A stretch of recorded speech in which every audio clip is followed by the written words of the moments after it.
কথায় বলে ঢেকি স্বর্গে গিয়েও ধান ভাঙে, কিন্তু সেই ঢেকি এখন বিরল। তাকেই বাঁচিয়ে রাখতে গ্রাম বাংলায় একমাত্র ভরসা ঢেকি।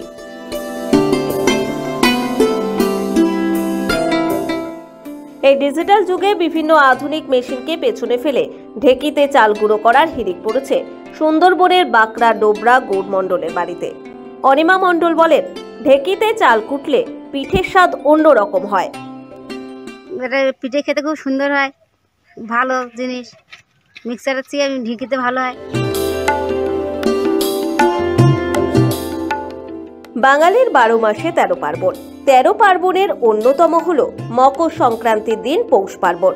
আর এই পৌষ পার্বণে সুন্দরবনের মা দিদিমারা এখনো বাঁচিয়ে রেখেছেন কাস্তে পোড়া, কাঁচি পোড়া, পুলি পিঠে, তেলের পিঠে, রসবড়া, গোকুল পিঠে, পাটি সপ্তাহের মতো পিঠেগুলি, যা জিভে জলানে সাধারণ মানুষের। সুন্দরবন থেকে হাসানুজ্জামানের রিপোর্ট, সময় কলকাতা।